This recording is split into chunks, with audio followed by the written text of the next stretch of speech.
What are you making for dinner tonight? Something is approaching me with a question. I, no longer being able to even see it as a human, I never responded. Then, quickly washing the dishes, I headed to the bedroom to sleep. Hey, Madison? What's wrong?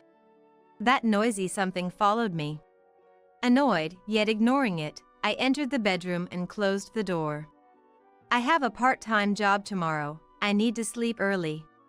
No time to deal with that noisy something. Madison, I don't know what you're mad about, but don't ignore me. Something entangled me with a voice that sounded somewhat desperate. Despite its noise, I continued living my life as usual. I don't know what you did, but it's probably your fault. David was talking to that noisy something, but I didn't care. The nerve to even talk to me, that's the only feeling I had for it. To me, it's just something noisy, I said with a smile. I am Madison, a 36-year-old housewife working part-time. I have a husband, Thomas, and a son, David. I met Thomas when I was in college. I moved to the city for college and was living alone. Please, we're really short on people. Okay, I understand. But I might not talk much, is that all right?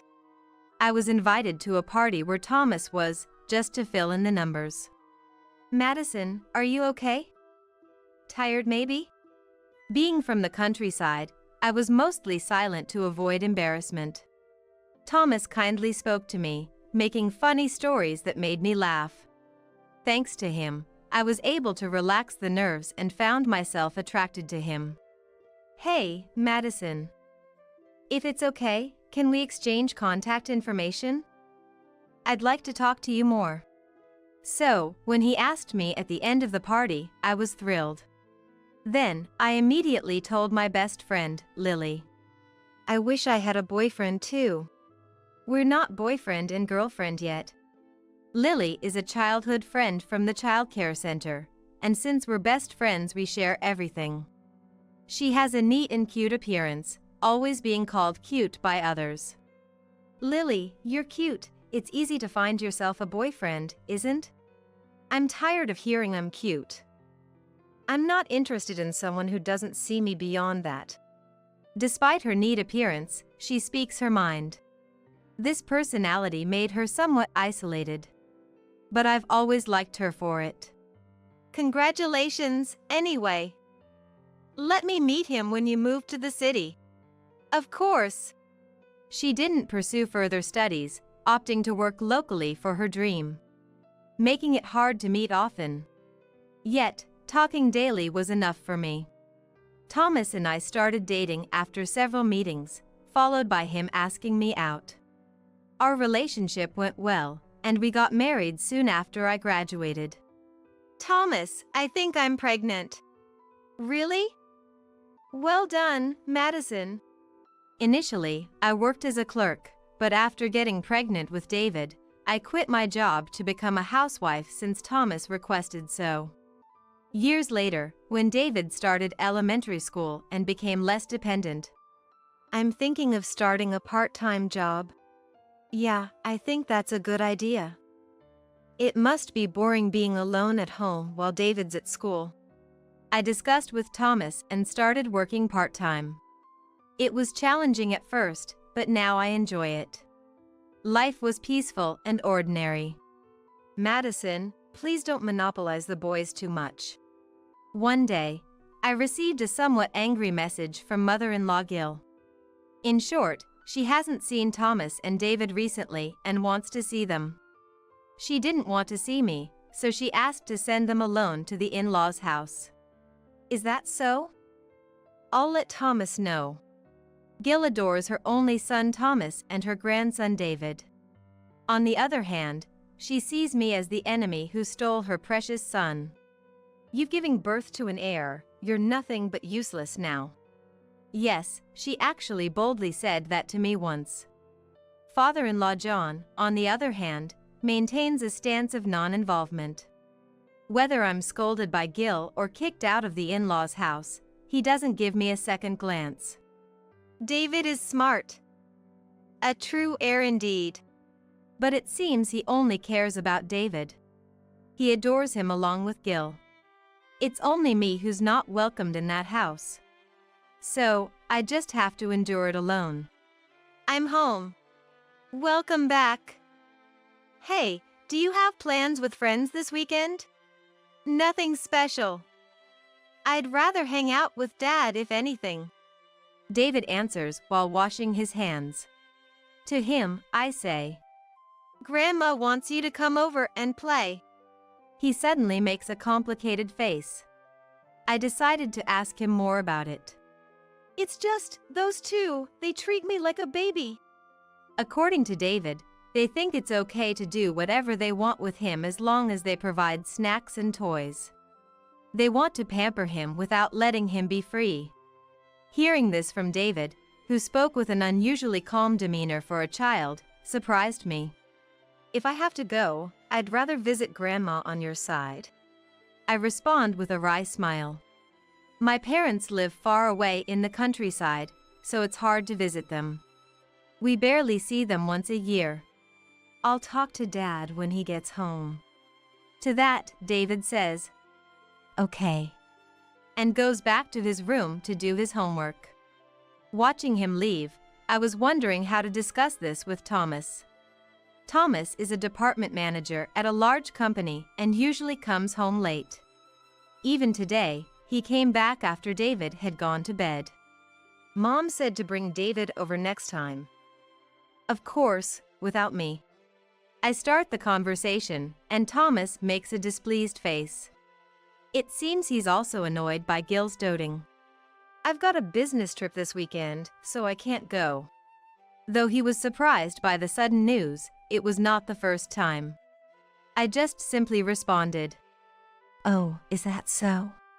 Because of Thomas's business trip, they can't show their faces at the in-laws' house. But the thought of having to call Gil and refuse is bothersome. That's probably why he looked so displeased. Well, I guess I have to be the one to break it to her. I'll call her later.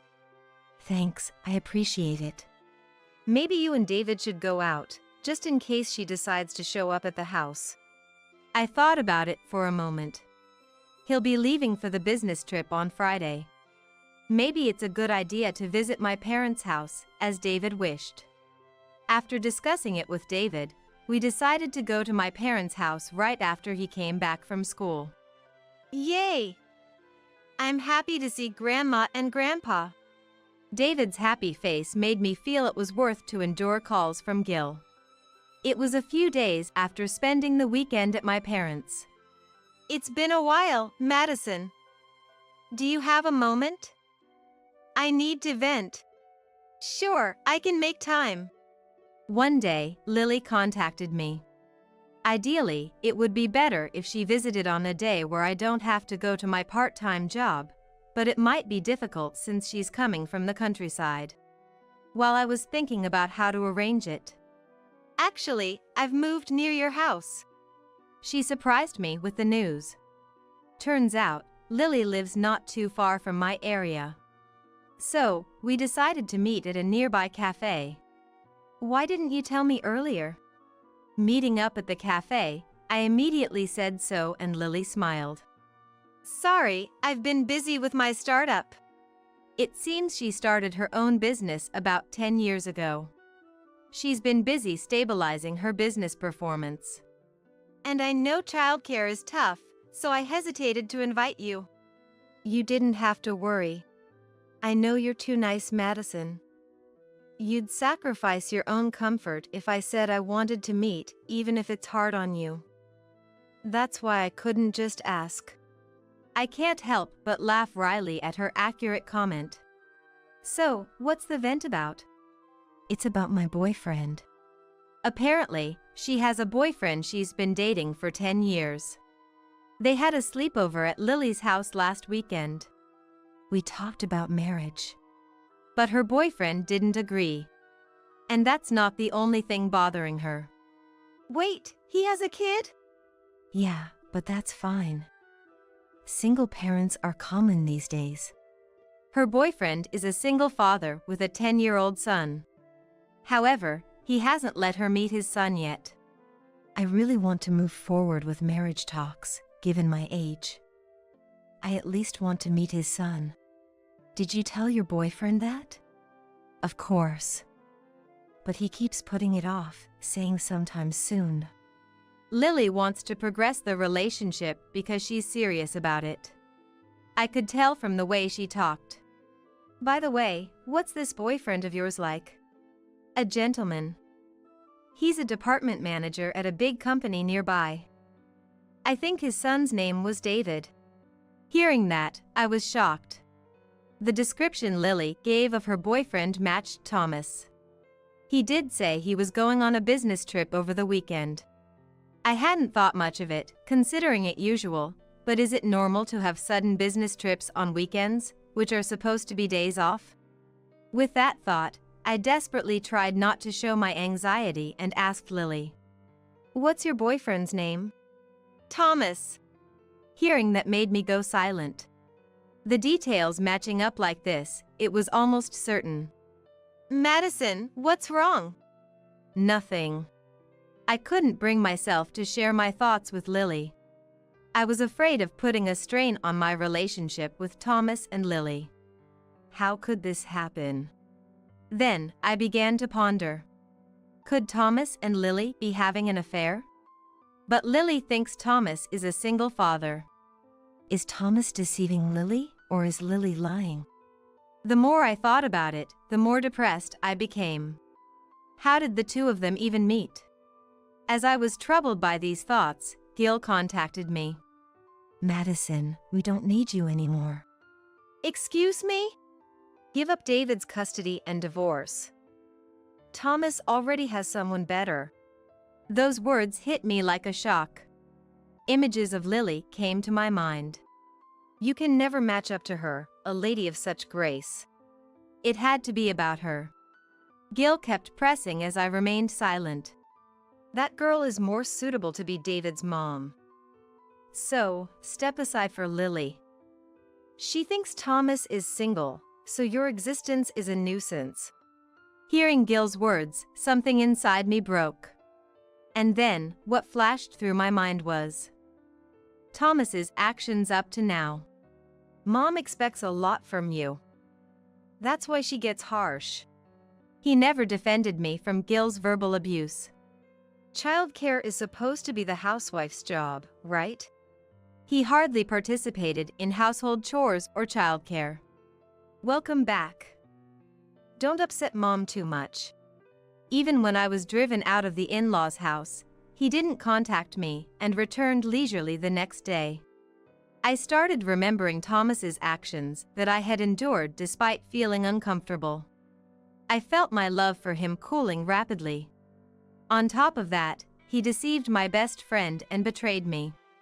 That's not something a human does. And then, I could no longer see Thomas as a human. That changed my perception of him. As usual, I made dinner, and after David went to bed, I started washing the dishes. "I'm home." Then I heard a voice. That something entered the living room. "What are you making for dinner tonight?" Something is approaching me with a question. I, no longer being able to even see it as a human, I never responded. Then, quickly washing the dishes, I headed to the bedroom to sleep. "Hey, Madison? What's wrong?" That noisy something followed me. Annoyed, yet ignoring it, I entered the bedroom and closed the door. I have a part-time job tomorrow. I need to sleep early. No time to deal with that noisy something. From then on, I continued to ignore that noisy something. Meals were made only for David and I. Laundry left undone was just left as is. I continued my household chores as usual without paying any attention to that noisy something. Then, something entangled me with a voice that sounded somewhat desperate. "Madison, I don't know what you're mad about, but don't ignore me." Despite its noise, I continued living my life as usual. "I don't know what you did, but it's probably your fault." "I haven't done anything." Madison's mad at me one-sidedly. Whatever. I'm on Mom's side. David was talking to that noisy something, but I didn't care. The nerve to even talk to me, that's the only feeling I had for it. Mom, I'll help out. So go rest. Thank you, David. David caring for me made him all the more adorable to me. I was smiling to David when that something suddenly declared, "This can't continue, it's bad for David's upbringing.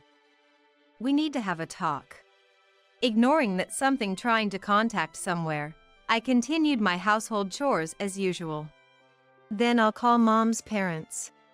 David, sensing my crisis, called my parents in response to that noisy something's actions. And so, our family and the group of that noisy something had a discussion. How dare you ignore Thomas?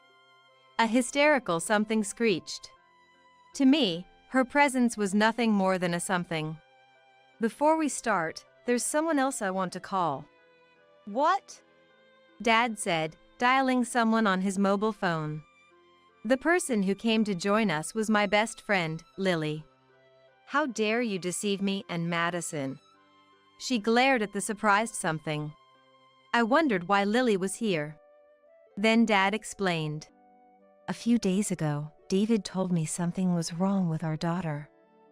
So, I had a detective friend look into it. It turned out that something named Thomas and Lily were in a relationship. When Dad asked Lily, it became clear she was deceived by that something. It seems she was called to join the discussion after being contacted. And out of all people, you had to be my best friend Madison's husband.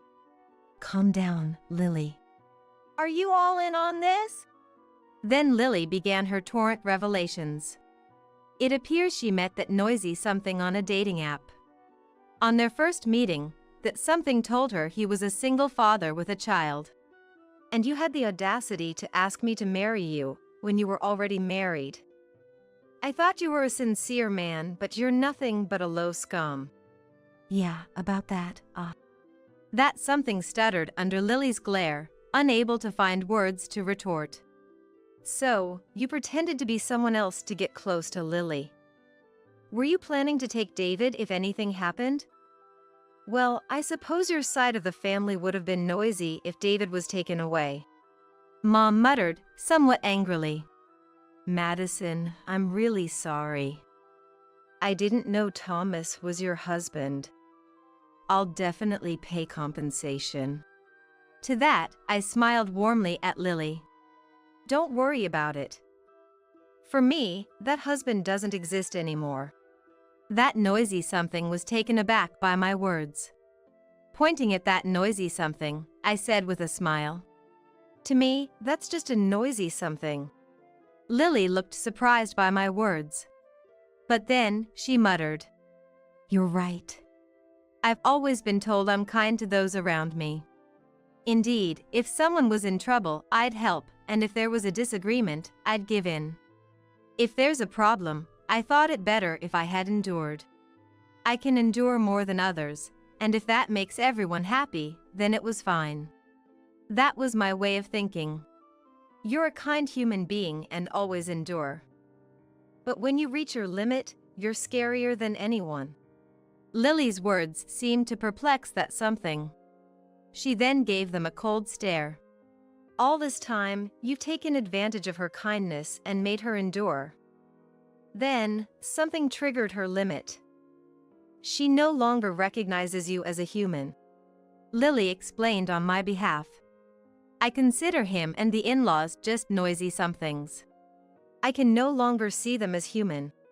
So you ignore me because of that? That noisy something said with a trembling voice. That's cruel.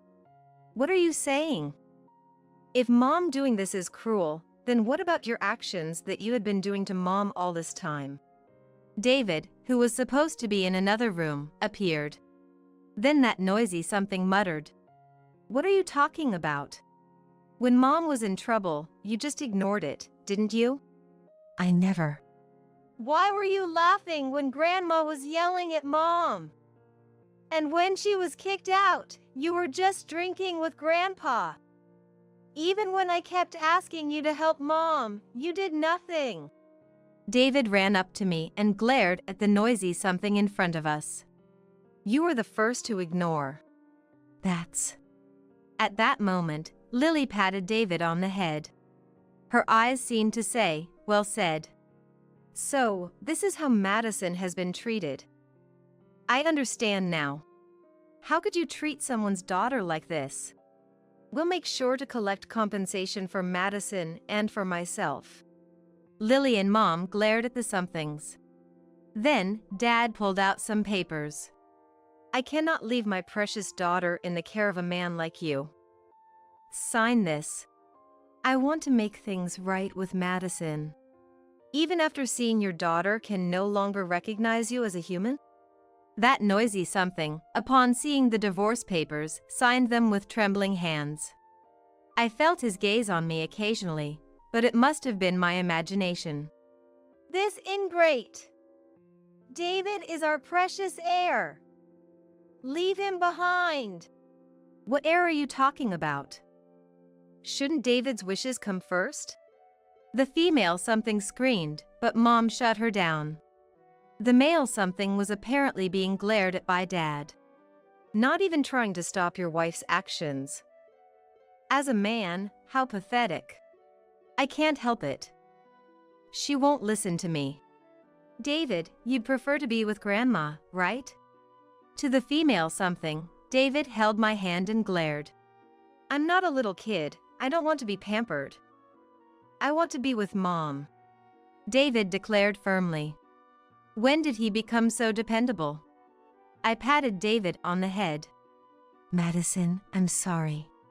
After that, Thomas and I never exchanged words again. He doesn't even exist in front of my eyes. To me, that noisy something just became silent. Hey, Mom. What was Dad like in your memories? Asked by David, I pondered. The husband in my memories had long faded. Selfish, I guess. Selfish. So, you don't like him anymore? How can I like someone who doesn't exist in this world? My words seemed to make something cry. Even seeing that, I felt nothing. I'm really sorry. I didn't realize I had pushed you so far. It's too late for regrets. I hate you and all of you for tormenting Mom like they did. At those words, the female something screamed. Stop making noise. You're really annoying. Lily said to the something, clearly irritated. Thomas, I truly loved you, thinking seriously about marriage and children. Lily. That's why I'll never forgive you for this. Never show yourself in front of Madison or me again. With that, something understandingly muttered. Got it. And so, that something who used to be my husband and I divorced. I was going back to my parents' house, where they told me to take a break for a while.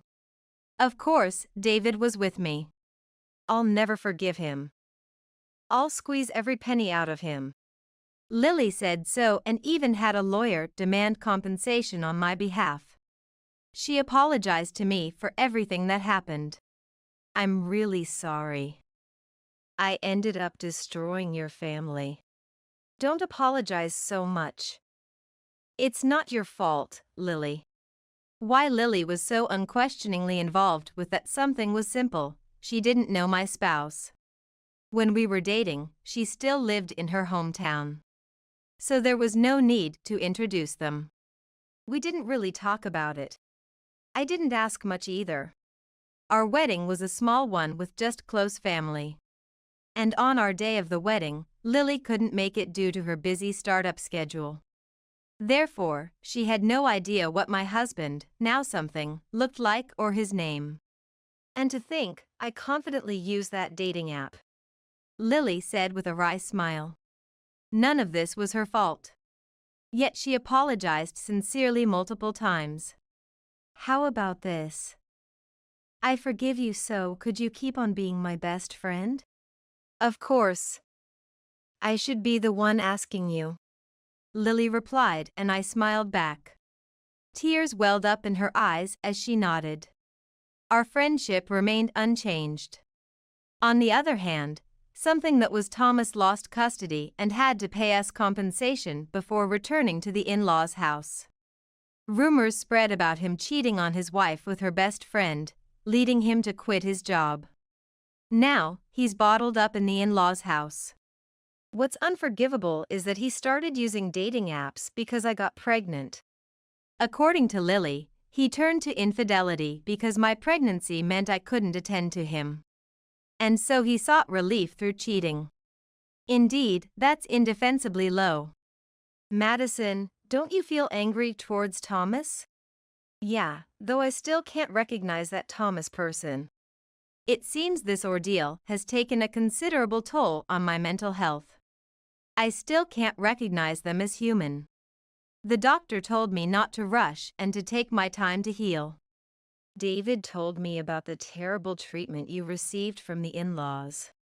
It appears David felt helpless watching me being harassed, unable to protect me because he was just a child. That might have made him mature faster than his peers. Maybe that's why he's been a bit clingy lately. That's sweet, isn't it? Now he holds my hand wherever we go. And when I stroke his head, he smiles happily, which is just adorable. He says he wants to protect me from now on, so he wants to start wrestling. David really is manly. I wish I had a boyfriend like that, Lily said, looking downcast. Perhaps the deception she faced was partly because she was in a rush, given my marriage and pregnancy. I need to improve my judgment towards men. I'm rooting for you. I haven't told her, but I received a message from the something that used to be the in-laws. They demanded David be sent to them. Still obsessed with the idea of an heir. I'm not anyone's heir. I don't want to inherit anything from those people. Thanks to David's firm stance, they stopped contacting us, feeling dejected. Seeing how reliable David has become made me realize I need to change, too. Not just to endure, but to gain the strength to confront challenges. I've made up my mind to do so. Madison, I heard you're going to work. Yes, I'm starting today. After taking a break to fully rest my mind and body, with the doctor's approval, I've decided to work again. Earning child support is important, but so is contributing to David's upbringing. So, you're going to work as an office assistant, right? That's right. The lawyer offered me the job. I'll be working at the office of the lawyer who helped us through this ordeal. He had kept in touch with me and offered me a job at his firm. And so I decided to work for at his office.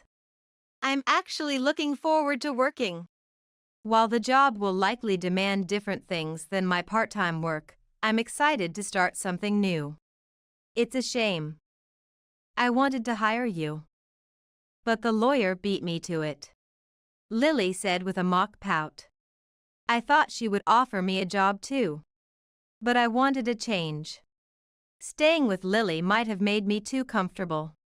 To avoid that, I accepted the lawyer's offer. By the way, Thomas's family home was sold recently. Apparently, the in-laws, who blamed everything on Thomas, kicked him out. And the neighbors were watching as he was dragged out.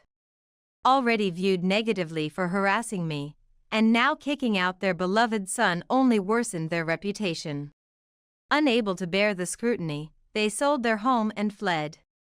And now they've ended up homeless after messing up again in their new location. The in-laws couldn't change their ways, feeding to their downfall. And as for Thomas, he disappeared. Actually, I know where Thomas is. Afterwards, I received a letter from him at my parents' house. Initially, I couldn't bring myself to open it, but after healing, I finally read it. I truly regret everything. So, I'll live a life out of sight, only to provide child support for David. The letter included a photo of Thomas taken at an overseas airport. He plans to live alone in a foreign land where he doesn't speak the language, without anyone's help. Do you know anything, Madison? No, I don't know anything. He might be cornered just like I was by now. But it's no longer my concern. And I decided to forget about it. Mom, are you done talking? Yes, I'm done. Then, can you help me with my homework? There's something I don't understand, David said, pulling my hand. I don't have the luxury to dwell on Thomas forever because I need to protect this child's smile. Afterward, I started dating the lawyer. He always respects my decisions, and David has grown fond of him too. Mom always looks really happy when she's with you. That makes me happy too. And to the lawyer he said, Thank you for making Mom smile. Hearing that made me so happy I almost cried along with him. By the way, David continues wrestling. His desire to protect me seems to have evolved into wanting to protect others. I want to be a police officer who helps people in trouble, just like Mom was. He says so and is working hard towards his dream. Meanwhile, Lily has finally found her happiness. Actually, a classmate asked me out. I know the classmate, he has liked Lily since high school. Back then, she was admired by everyone. So, he decided to work hard until he felt worthy of her. And after hearing her story, he came to meet her. That's wonderful. This time, I'll definitely be happy. And you have to be happy too, Madison. Of course.